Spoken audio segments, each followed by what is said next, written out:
extraordinario. es una situación que, pues, sobre todo a nosotros los contadores públicos siempre nos causa alguna dificultad distinguir que es más bien del conocimiento y de la experticia de los abogados. Incluso hay colegas nuestros contadores que no se sabe ni si son contadores o si son abogados, que entran también allí en ese campo de las especulaciones y lo que hacen en más de una vez es como revolver la situación que lo dejan a uno más confundido. A mí me parece que nadie puede explicarlo de una mejor manera, sobre todo con conocimiento de causa a partir de su experiencia y su doble condición, precisamente de haber participado durante varios años en estos procesos, coordinándolos en la Junta Central de Contadores en el Tribunal Disciplinario y hoy pues dedicada enteramente al ejercicio de la profesión de abogada, sobre todo en todos estos aspectos que se relacionan con el derecho disciplinario de los contadores, para que nos precisara, doctora Luzmila, tenemos una gran confusión en la profesión y se lo tengo que decir así de manera genérica, porque yo lo he escuchado en muchas ocasiones, y es confundir los conceptos que son tan precisos a la luz del procedimiento de la caducidad y de la prescripción.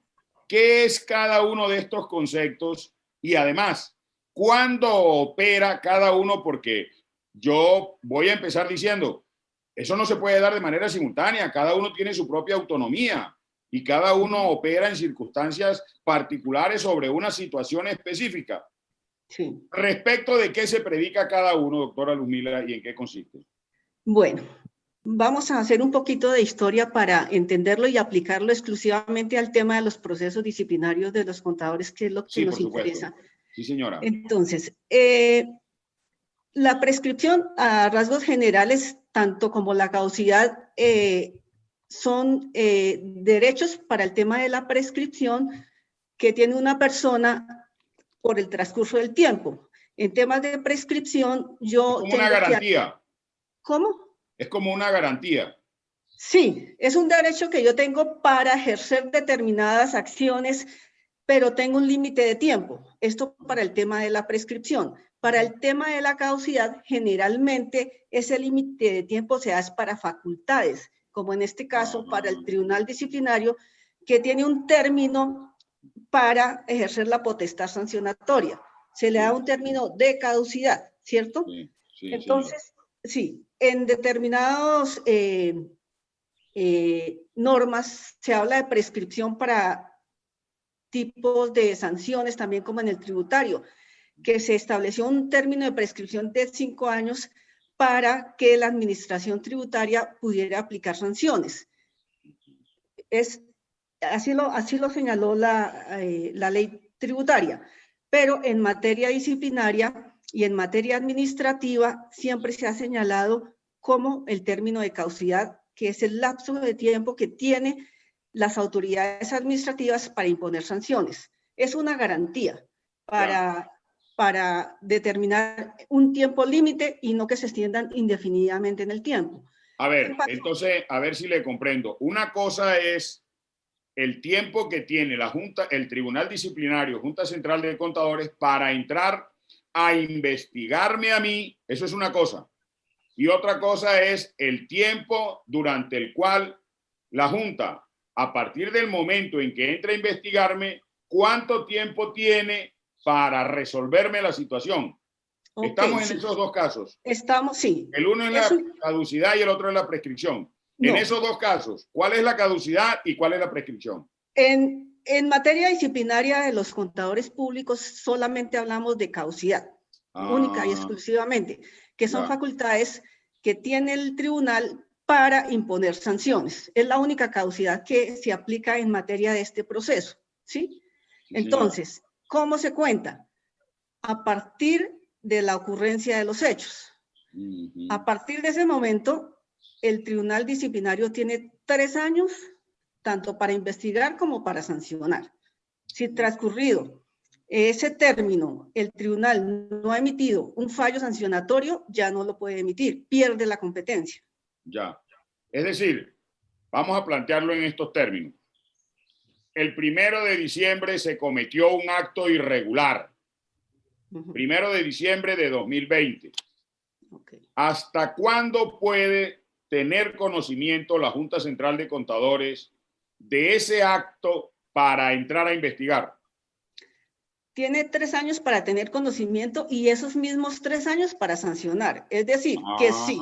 Ya. Es decir, que si esos hechos que ocurrieron el 1 de diciembre del 2020 solo se ponen en conocimiento del Tribunal Disciplinario, digamos, el 1 de diciembre del 2022, ya le quedaría 1 año para sancionar. Para ¿sí? sancionar. Para sancionar. Yo tenía entendido que la prescripción se empezaba a contar era a partir del momento en que tenía conocimiento el tribunal.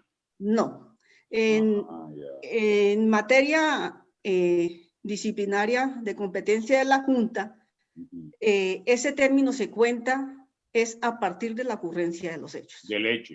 Y entonces yo le pregunto, pero en ese sentido, ¿hay deficiencias de precisión en nuestro régimen disciplinario? Sí, aquí hay bastantes dudas y vacíos. ¿Por qué? Porque la ley 43 pues no estableció un término de caducidad. ¿Qué pasó? En la sentencia C530 de 2000 se definió que por integración normativa se debería acudir al Código de Procedimiento Administrativo. Este código establece los 3 años, por eso es que se aplican los 3 años. ¿En dónde vino el conflicto y en dónde vino la confusión? Y es en el tema de los informes que presenta la DIAN. Para el tema de esas investigaciones que vienen como consecuencia de un informe de la DIAN, se está aplicando el término de los 5 años de prescripción que establece el estatuto tributario. Pero ¿y eso quién lo definió de esa manera? Eso se definió en un acta del Tribunal Disciplinario como consecuencia de una cantidad de investigaciones que en su momento, eso fue en el año 2012, si no estoy mal, en el momento en que fue el boom de las investigaciones por devoluciones de IVA, se generó una cantidad de investigaciones. A raíz de eso, la DIAN empezó a trasladar todas esas investigaciones a la Junta. Pero, ¿cómo era su deber? Sí, ese era su deber, pero pues ya había transcurrido bastante tiempo. ¿Y qué pasó? Como hablamos al comienzo, esos informes se presentaban más o menos 2, casi 3 años ya cuando iban a caducar. A raíz de esa situación se emitió un concepto por parte de la DIAN en donde ellos consideraban que se debería aplicar el término de prescripción de los 5 años y no el de la caducidad de los 3. Pero sí, a ver, yo le digo una cosa. ¿Y acaso la DIAN le puede imponer procedimientos a la Junta Central de Contadores? Bueno, eso no es legal. Por supuesto. ¿Por qué? Porque el procedimiento... Son dos autoridades distintas y la DIAN no tiene facultades para imponerle procedimientos a la Junta Central de Contadores. Ahora, yo pienso lo siguiente, usted en eso es experta, por supuesto, y lo voy a admitir en lo que usted me plantee, pero yo se lo voy a plantear sobre la base de un razonamiento lógico. Hay un principio por allá en el derecho en donde no pueden haber vacíos, a algo hay que acudir, pero no es que alguien se lo tiene que imponer. Entonces, si hay deficiencias en el procedimiento disciplinario, en la aplicación de los tiempos del proceso disciplinario de los contadores públicos, lo que tiene que hacer la Junta Central de Contadores desde su área jurídica es entrar en ese proceso de revisión para ver hasta dónde llega y encuentra un piso, permítamelo con todo respeto, plantearlo de esa manera, que le diga, entonces, desde cuándo es que se empiezan a contar esos tiempos y no que la DIAN en un concepto se lo tenga que decir. Ahora, la otra cosa es lo siguiente, ¿por qué no se acude a la sala de consulta del Consejo de Estado? Ese es un tema que se ha planteado siempre. A mi juicio, de hecho, cuando en esa época yo me desempeñaba como directora jurídica, yo emití un concepto porque a mi juicio, pues son dos entidades totalmente independientes con procedimientos independientes y si bien la DIAN tiene facultades para imponer sanciones a los contadores públicos, son trámites administrativos totalmente independientes y diferentes, claro, tanto que las sanciones son diferentes. Por un lado, la DIAN solamente puede aplicar sanciones desde el punto de vista exacto para suspender la facultad de firmar declaraciones. Las sanciones que impone la Junta Central de Contadores son la amonestación, la multa, la suspensión, la cancelación, son totalmente diferentes. Ahora, la norma especial es la Ley 43, la que establece el procedimiento para la competencia de la Junta, y por su parte el estatuto tributario para la facultad sancionatoria de competencia de la DIAN. Son procesos totalmente independientes y diferentes, por lo tanto no se pueden aplicar para el tema de sanciones de la Junta Central de Contadores. En eso estamos totalmente de acuerdo. Lamentablemente, pues eso hizo carrera. Ya llevamos más o menos 7, 8 años aplicando este tema de los 5 años y así se viene sancionando. Vamos a esperar qué dice la justicia contencioso administrativa, porque sé que cursan varias demandas por este tema, porque pues no se puede, digamos, que establecer diferencias que para determinados procesos que vengan por informe de una entidad se aplique un mayor término y para los demás cuando la ley es igual para todos. Así es. Ojalá, hombre, que se pueda producir a la mayor brevedad una decisión de esa naturaleza, que ahí como precedente ya, aunque yo lo que observo es que en la Junta, en el Tribunal Disciplinario, no tienen que ver con precedente ni con nada, ya de acuerdo como lo resuelvan ellos de manera subjetiva, van decidiendo, van resolviendo situaciones, aún que tengan características similares, no aplican los mismos criterios, es mi percepción. Yo le comento lo siguiente, a partir de eso que le digo, y es porque a mí me parece que el mismo régimen disciplinario, digamos que crea esas discrecionalidades, doctora Luzmila, porque yo revisando nuestro régimen disciplinario, por ejemplo, en el caso de las sanciones, bueno, las sanciones son amonestaciones, multas, suspensión y cancelación, ¿ya? Ahí se empiezan a dar unos criterios en donde, por ejemplo, me dice que de las sanciones se aplican amonestaciones en el caso de faltas leves. Discúlpeme la expresión, créame que lo voy a decir con mucho respeto, pero es para efectos prácticos de mi explicación. ¿Dónde me consigo un levómetro para medir esa levedad? Si no me dice ni siquiera cuáles son. ¿Ah? Sí. Sí, hay bastante vacío en ese tema y lamentablemente eso ha generado en una cantidad de aplicación, digamos que exagerada para el tema de las imposición de sanciones, y es que por regla general la Junta viene aplicando prácticamente a todas las investigaciones, graduando las faltas como graves y a título de dolo. Ya se convirtió como en una generalidad sin entrar a analizar cada caso independiente particular, porque todas las situaciones son diferentes. Claro que entonces, sí. ¿qué pasa? Si uno mira diferentes decisiones, todas dicen lo mismo. A título, falta calificada como grave y a título de dolo, independientemente, ya es como un informático que copian y pegan. Claro. Grave y a título de dolo sin entrar a analizar. Pero pues yo hasta donde entiendo en el derecho, incluso eso forma parte de la teoría del derecho penal, el dolo. Son los vicios del consentimiento, me acuerdo que me lo enseñaron en la facultad. Error, fuerza y dolo. No se me han olvidado nunca. Ese parcial yo no lo perdí, doctora Luzmila.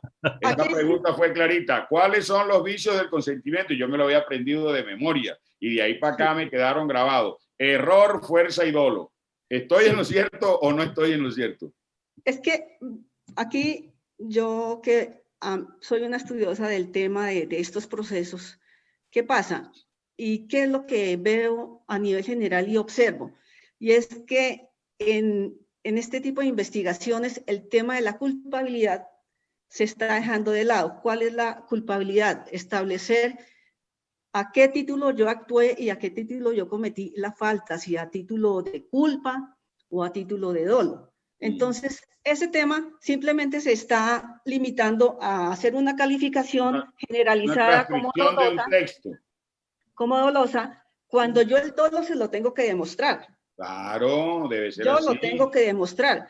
Sí, Hay un principio general y es que la buena fe se debe presumir. Eso está olvidado. claro, por Eso está supuesto. olvidado. Y Entonces, lo contrario se tiene que demostrar.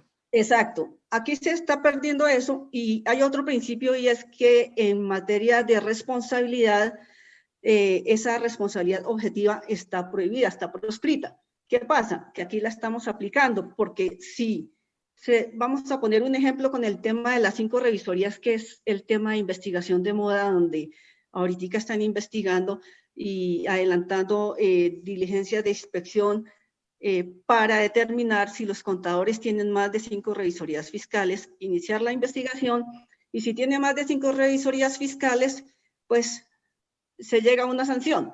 Sí, digamos que se pasaron, hay 6 revisorías fiscales. Pero Ya, sociedades por acciones, sí, doctora Ludmila, pero en eso sociedades teniendo por en cuenta acciones. el artículo 215 del Código de Código de Comercio. Comercio, que establece esa prohibición y la limita al ejercicio de 5 revisorías en las sociedades por acciones.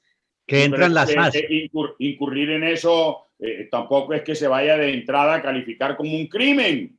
Exacto. Entonces, todo ese tipo de sanciones de esa conducta se están calificando como dolosas. Doctora ¿Qué pasa? Ludmila, en esas sociedades por acciones entran las SAS.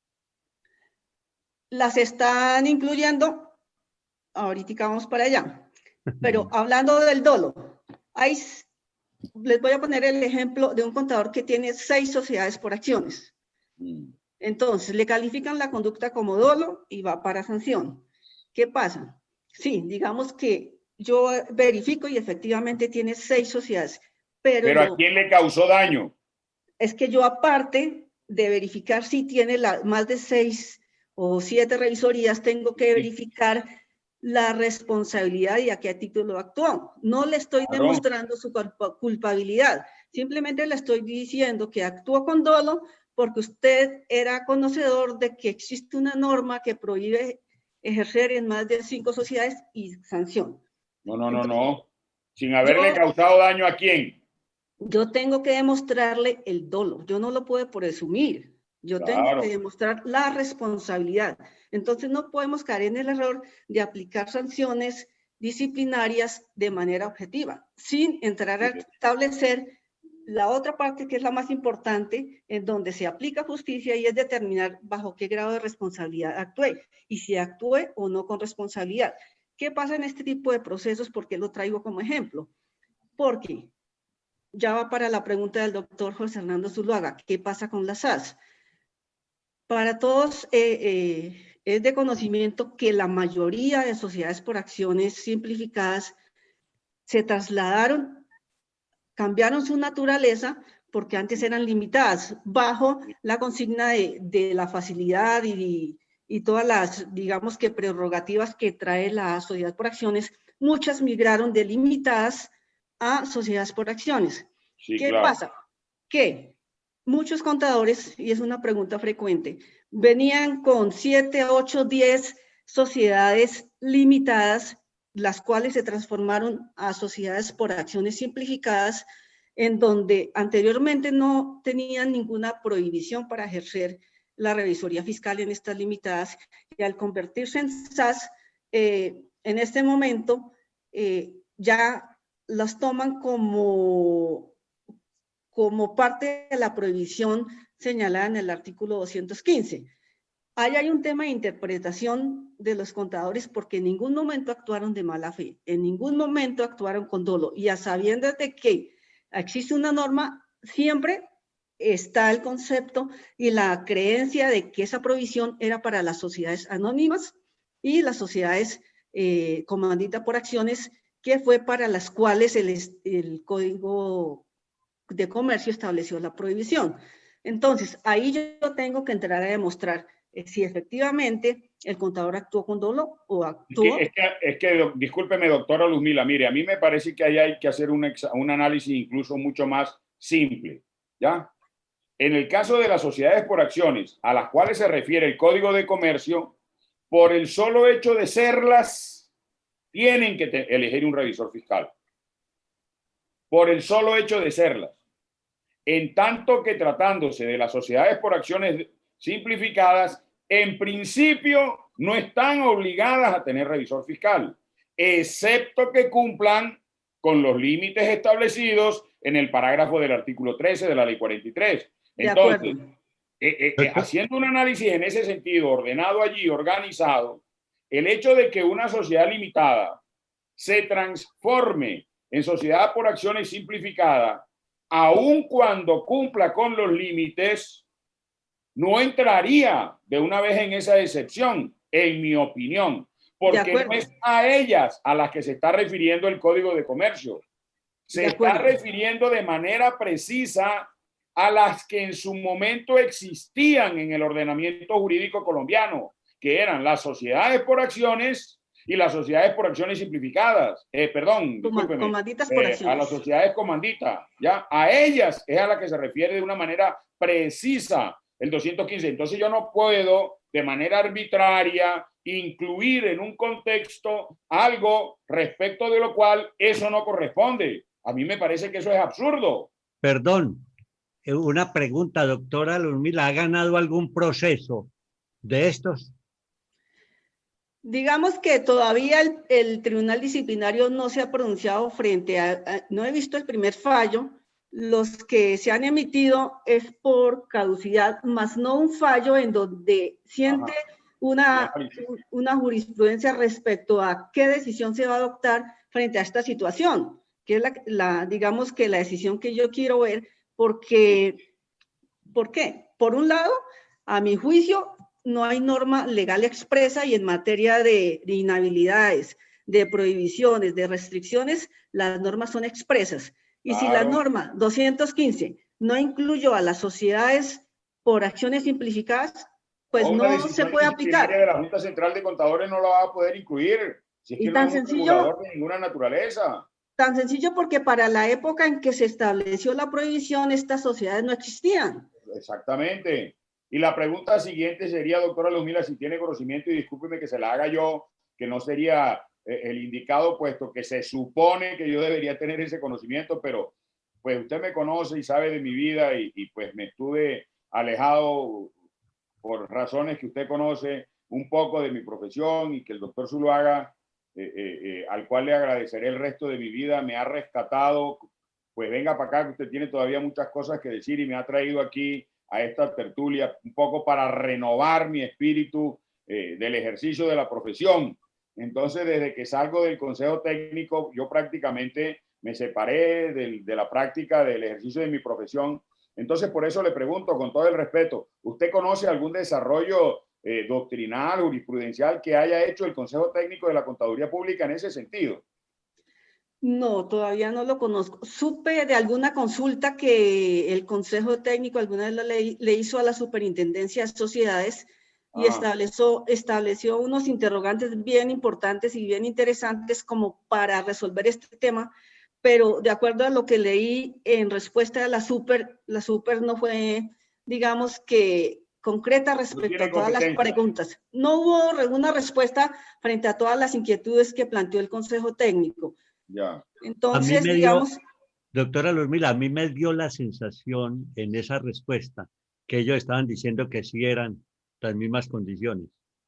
De sociedades anónimas y las sociedades... Dan a entender que aplica, pero yo siempre tengo una inquietud. Si realmente el espíritu, digamos que las sociedades por acciones simplificadas era que también hicieran parte de esta prohibición, ¿por qué la ley que las creó no previó esa prohibición? No, es que yo se lo puedo decir con conocimiento de causa. Es que desde el primer momento en que el proyecto se radicó en el Congreso, estaban excluidas. Así lo planteó siempre el superintendente en su momento, que no quedaría incluida. Lo que pasa es que en algún momento se dio cuenta que se estaba frustrando el trámite de la ley porque habían unos contadores públicos que hacían parte del Congreso.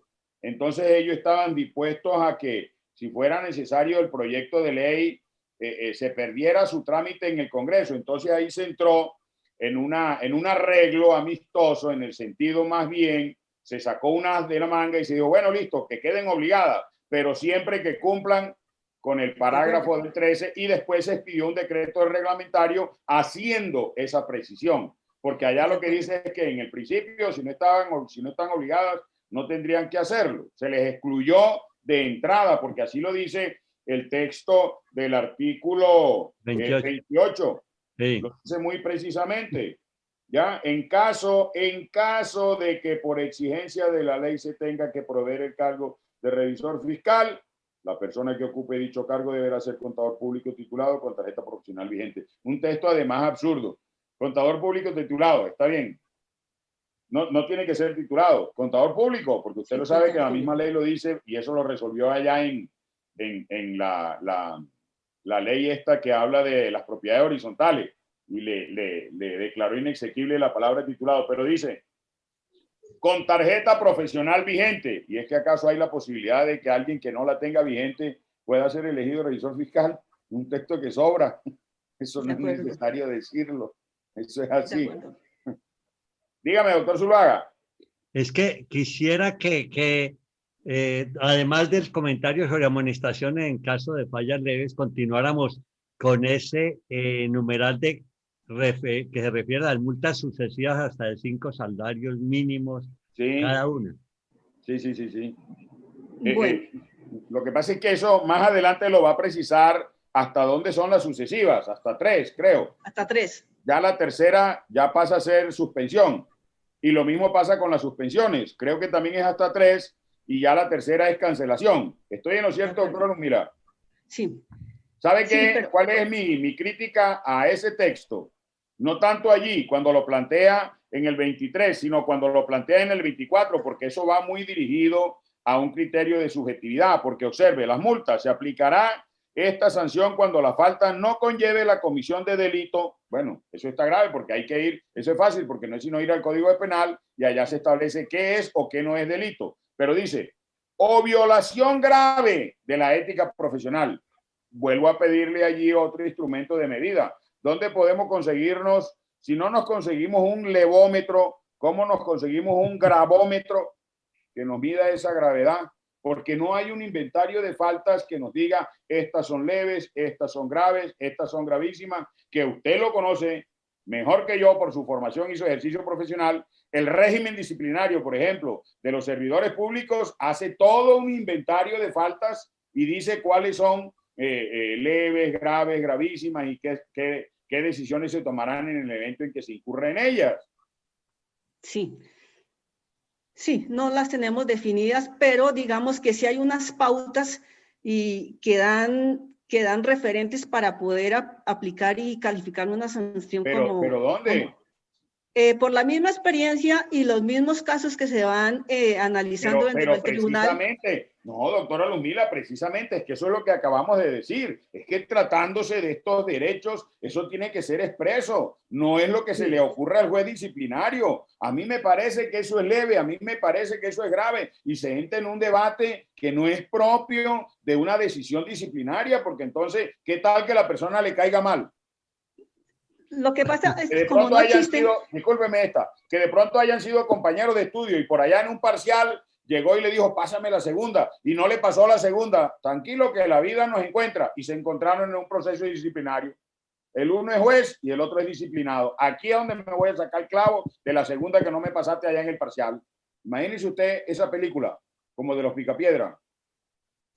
Sí, pero pues digamos que el procedimiento sí da referentes independientemente de que no estén definidas en la ley 43 para establecer hasta qué punto puede ser grave y puede ser leve la calificación. ¿Por qué? Vamos a entrar, por ejemplo, a comparar una falta por violación al principio de fe pública, donde uno puede medir no solo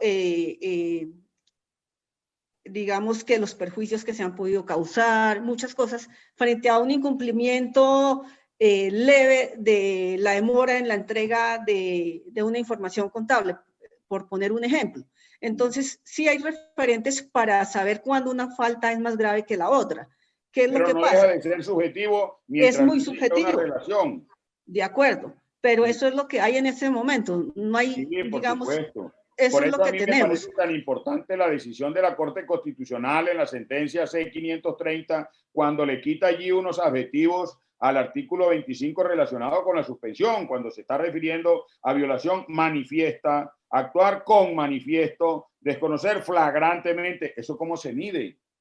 Y ahí hay un parámetro, ahí hay una guía para lo que yo estoy planteando, porque el análisis que ahí hace la Corte efectivamente va en dirección a eso, a establecer esto, va directamente en una decisión que va a estar contaminada de la subjetividad y que entonces eso descalifica a cualquier juez disciplinario, sí, porque precisamente en eso consiste.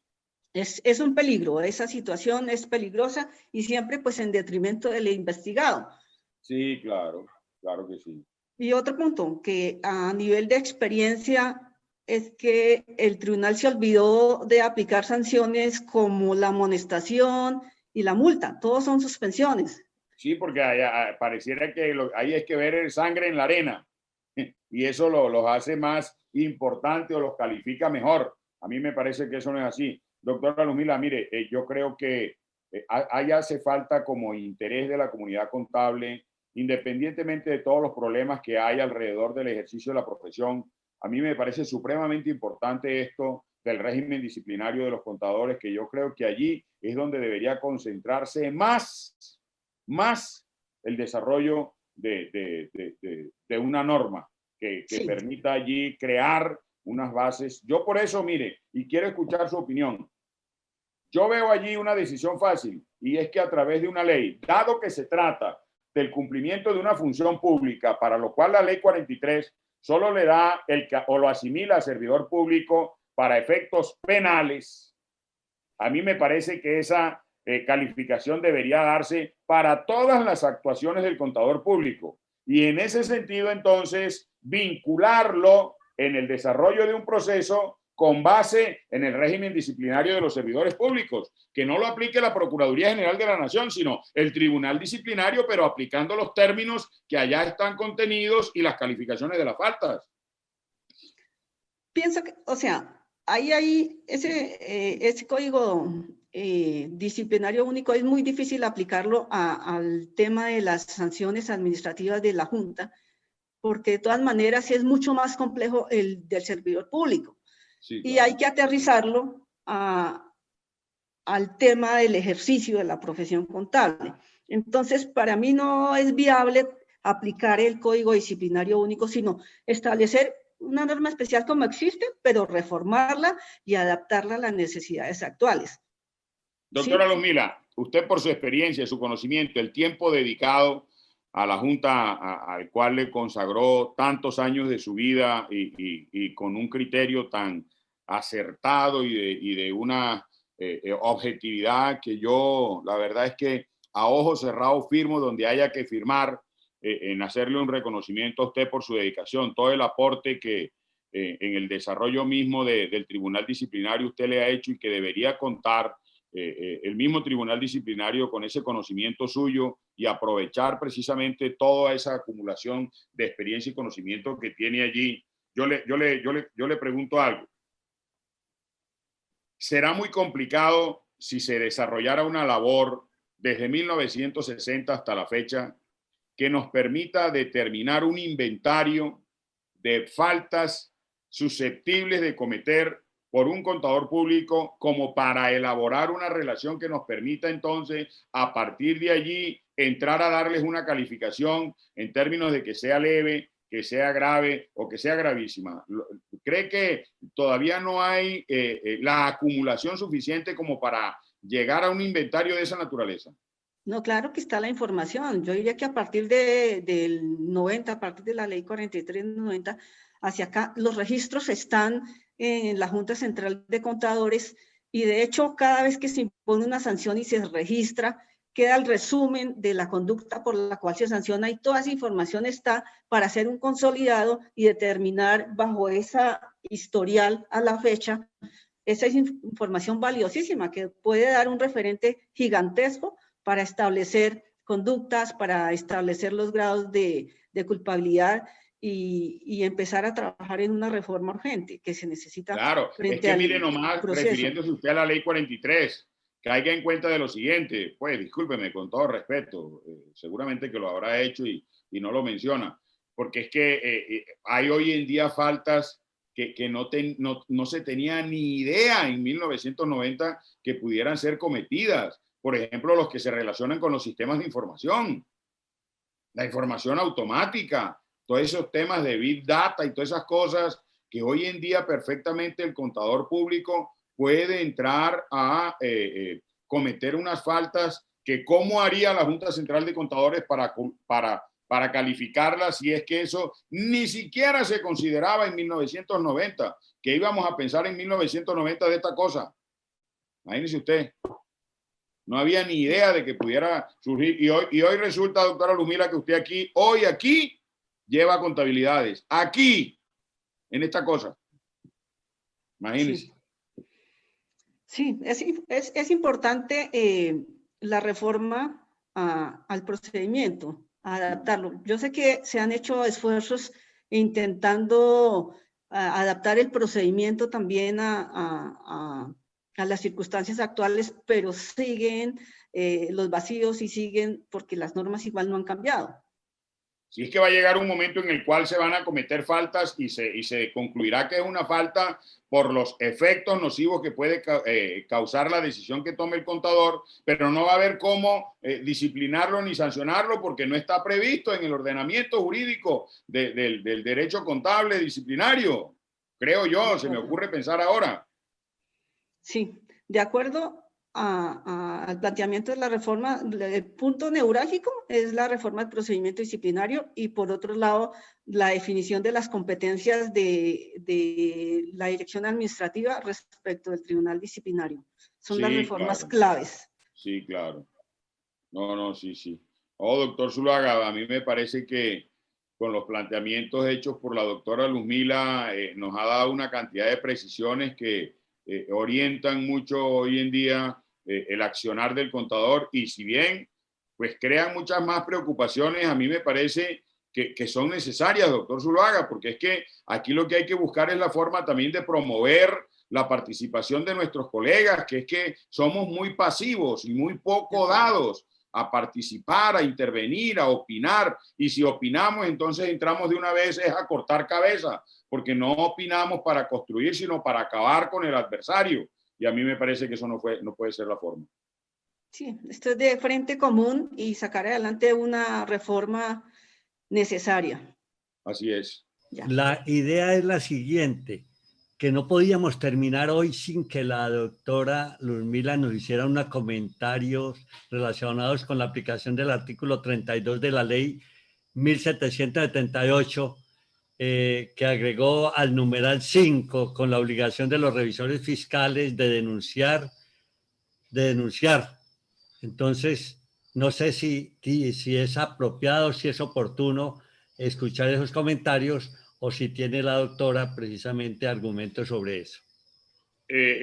La doctora Luzmila cae en cuenta de una reforma que se le hizo a las razones por las cuales se puede cancelar la inscripción en el ejercicio de la profesión cuando se trata de las actuaciones de un contador público como revisor fiscal. Y es que mi crítica a esa reforma es lo que allí se plantea de manera contradictoria, porque lo que expresa es que los revisores fiscales tendrán la obligación de denunciar ante las autoridades penales, disciplinarias y administrativas.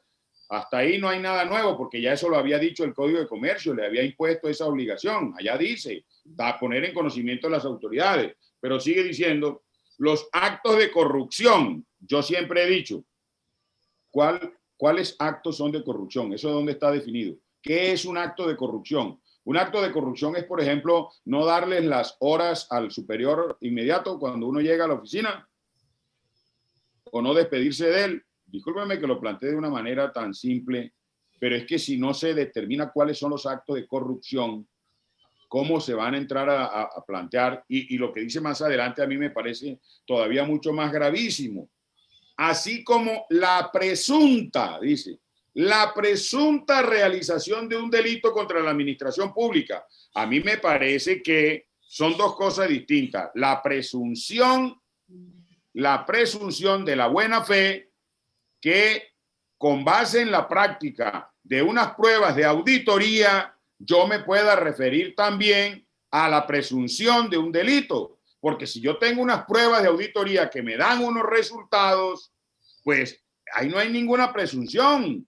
Ahí lo que hay es el resultado de una actuación ilegal o una actuación que no va conforme al ordenamiento jurídico. Ahora, lo que hay que determinar respecto de eso, y esos resultados es quién los cometió y en qué condiciones. Es a eso a donde debe estar dirigida la presunción. Pero imagínense que a mí me obliguen por virtud de esa norma a que yo tengo que ir entonces a la autoridad penal, a la fiscalía, a poner una denuncia, a decir, a mí me parece que fulano de tal se está robando el inventario. Eso no lo puedo yo decir.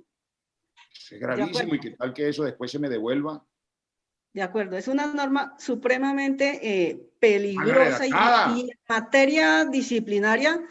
Yo recuerdo un caso en donde vi un auto de cargos en donde le estaban formulando cargos a un revisor fiscal precisamente por eso, por no haber denunciado.